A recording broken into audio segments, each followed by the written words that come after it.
بسم اللہ الرحمن الرحیم۔ محترم ناظرین، اب تک ہم نے جانا ہے کہ حضرت آدم علیہ السلام سے پہلے کیا تھا، ان کی پیدائش کیسے ہوئی، انہیں جنت میں بھیجا گیا اور ابلیس نے انہیں بہکایا، پھر انہیں زمین پر اتارا گیا۔ اب ہم جانیں گے حضرت آدم علیہ السلام کو زمین پر اتارے جانے کے بعد کے واقعات۔ ویڈیو کو آخر تک ضرور سنیں۔ حضرت آدم علیہ السلام ہند میں ایک پہاڑ کی چوٹی کی طرف اتارے گئے، پھر وہ پہاڑ سے نیچے زمین پر آئے اور زمین کی طرف دیکھا تو دور تک پھیلی ہوئی زمین کے علاوہ کچھ نظر نہ آیا، تو وہ کہنے لگے، اے میرے رب، کیا میرے سوا آپ کی زمین کو آباد کرنے والا کوئی نہیں؟ تو اللہ تعالیٰ نے فرمایا، ان قریب میں تمہاری اولاد پیدا کروں گا جو میری تسبیح اور حمد و ثنا کرے گی، یعنی میرا ذکر کرے گی اور تعریف بیان کرے گی، اور ایسا گھر بناؤں گا جسے میری یاد میں بنایا جائے گا اور جسے بزرگی اور بڑائی کے ساتھ خاص کر کے اپنے نام کے ساتھ فضیلت دوں گا، اور اس کا نام خانہ کعبہ رکھوں گا۔ اور کہا، جب تک تم زندہ رہو گے اسے آباد کرو گے، اس کے بعد تمہاری اولاد میں سے اسے بہت سے نبی، امتیں اور قومیں ہوں گی جو ہر زمانے میں اسے آباد کریں گی۔ پھر آدم علیہ السلام کو حکم دیا کہ اے خانہ کعبہ جائیں اور اس کا طواف کریں، جیسے کہ عرش پر فرشتوں کو کرتے دیکھا ہے۔ اس وقت کعبہ ایک یاقوت یعنی موتی کی شکل میں تھا۔ بعد میں وہ نوح علیہ السلام کی قوم پر پانی کا سیلاب کا عذاب نازل ہوا تو اللہ تعالیٰ نے اسے آسمان پر اٹھا لیا۔ اس کے بعد اللہ تعالیٰ نے ابراہیم علیہ السلام کو خانہ کعبہ کو دوبارہ تعمیر کرنے کا حکم دیا۔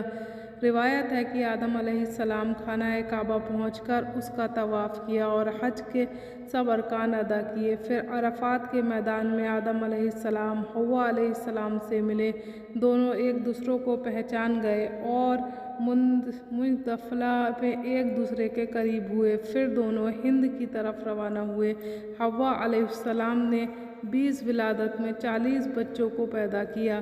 اس میں سے کچھ کے نام یہ ہیں: بیٹوں کے نام قابیل، حابیل، شیش علیہ السلام، آواد، بالگ، اثانی، توبہ، بنان، شبوبہ، حیان، زرابین، حجر، یہود، سندل، باروق۔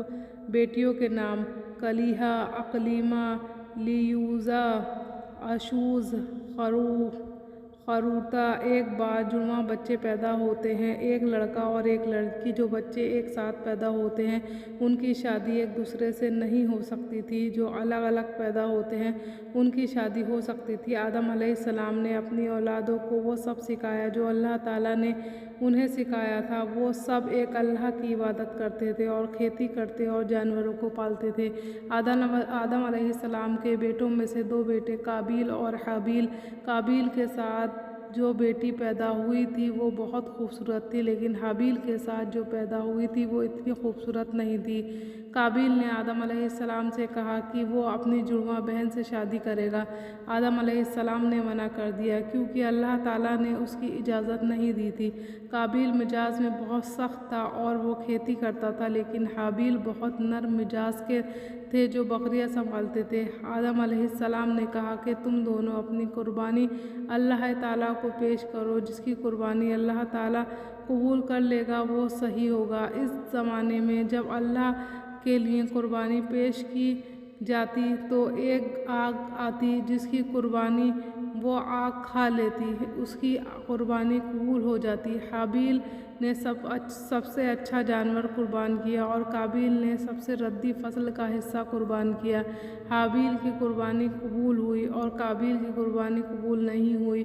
وہ بہت غصہ ہوا۔ ایک دن موقع دیکھ کر اس نے حابیل سے کہا کہ میں تمہیں ختم کر دوں گا۔ اس پر حابیل نے کہا، میں تم پر اپنے ہاتھ نہیں اٹھاؤں گا، لیکن قابیل نے حابیل کے سر پر بڑا سا پتھر مارا اور حابیل کا قتل کر دیا۔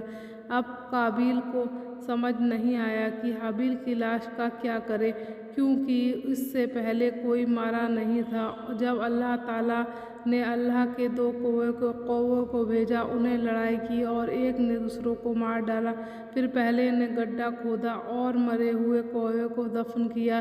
یہ دیکھ کر قابیل نے حابیل کو دفن کر دیا۔